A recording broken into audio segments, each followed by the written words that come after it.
আসসালামু আলাইকুম। আজকে ক্লাস হচ্ছে সাকিনের ক্লাস। সাকিন চিহ্ন হচ্ছে এই এই আর এই। বাংলা লিখেছি সাকিন। সাকিন হচ্ছে বাংলায় আমরা যখন আ ম লিখি আ ম, এখানে হ চিহ্ন দিলে সংক্ষিপ্ত করতে আম। সাকিনের ক্ষেত্রে ঠিক তাই। আমরা যেমন আ মিম, আ মিম, এখানে একটা সাকিন দিয়ে দিলে হচ্ছে আম।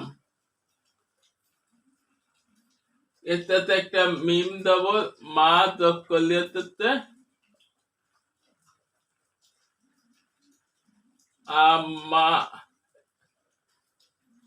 এই যে চিহ্নটা দিলাম এটাতে সাত, ওই সাত দিত,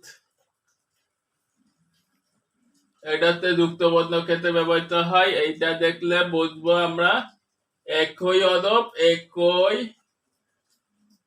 হরফ হরফ দুই বা আর আছে একটা সাকিন আছে, সাকিন একটা যদি হরকত থাকে হরকত, হরকত না থাকলে হরকত না। আ ব 36 লিখে আব্বা, এর বিস্তরণ রূপ হবে আ আ বা সাকিন আ প্লাস বা দেবর বা আব্বা।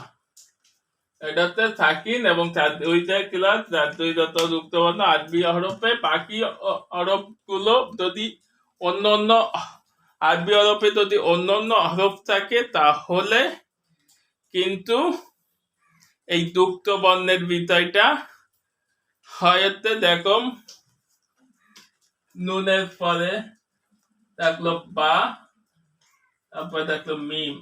আমি উল্টোটা লিখে মিম তা আর নুন এইভাবে হয়, কিন্তু যখন দুটো নুন পাতাপাতি হয়ে যায় এবং একটা তাকিন থাকে তখন এটা না দিয়ে লিখতে হয় নুন তাকদির।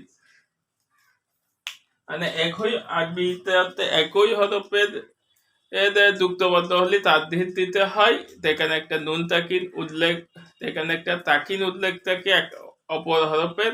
আরেকটা বিষয় হচ্ছে অন্য হরফের ক্ষেত্রে তাকদির দিয়ে লাগে না, পরপর লিখলে হয়। আরবি হরফে যুক্ত বর্ণ একটাই নিয়ম।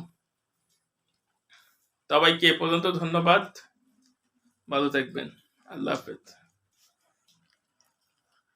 তাকিন হয় তাহলে একটা টান দিতে হয় বাই বে, এরকম তাকিদ হলে টান দিতে হবে বে, দিবে যা যা কবে ক ত এরকম টান দিতে হবে। এই তিনটা হচ্ছে তাকিদ।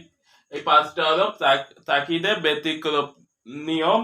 ছবি ও দর্শক মন্ডলী সবাইকে এ পর্যন্ত ধন্যবাদ। নতুন ভিডিও দেখার আমন্ত্রণ।